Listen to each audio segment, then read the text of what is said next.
Ma mère a pris un prêt de 30 000 $ à mon nom et m'a dit de déclarer faillite plutôt que de la dénoncer, sinon elle menaçait d'appeler le DCFS, département des services à l'enfance et à la famille, pour me retirer mon enfant. Je savais que ma mère avait repéré un bateau-ponton depuis un an. Elle et mon père ont pris leur retraite en 2022, et bien qu'ils ne soient pas baignés dans l'argent, ils n'avaient pas de soucis financiers non plus. Du moins, je le pensais. Ils ont acheté un bateau en février pour un peu plus de 30 000 $. Je n'y ai pas trop prêté attention, car ils louaient toujours un bateau-ponton 2 à 3 fois par an et ne semblaient pas avoir de problème d'argent.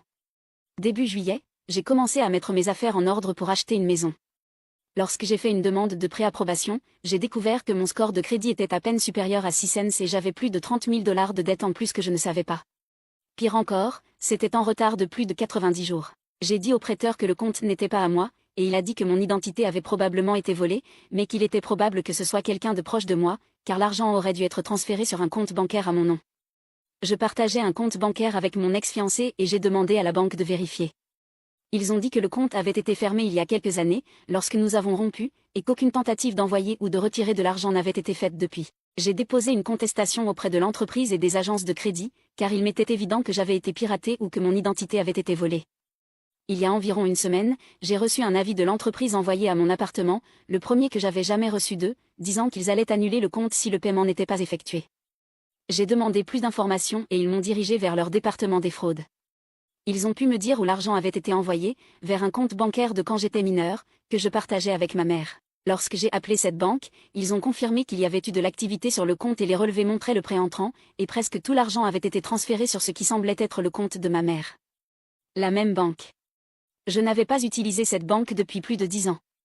J'ai appelé ma mère et lui ai demandé, et après une longue pause, elle a dit que c'était comme ça qu'ils avaient acheté le bateau. Ils avaient effectué un paiement sur le compte et s'étaient rendu compte qu'ils ne pourraient probablement pas se permettre le paiement mensuel pour les 5 prochaines années. Lorsque je lui ai demandé pourquoi ils ne m'en avaient pas parlé, elle a dit que c'était parce qu'ils pensaient que je dirais non. Ils avaient raison, ils avaient travaillé dur toute leur vie et voulaient profiter de leur retraite.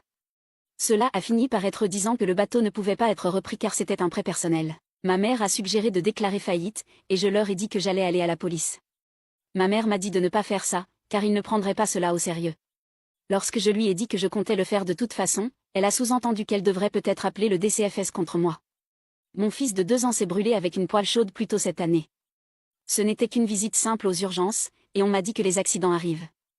Il va bien. Concernant une maison dangereuse, je pense que je vais quand même aller à la police, car déclarer faillite rendrait l'achat d'une maison impossible. J'avais juste besoin de m'exprimer et je cherche des conseils.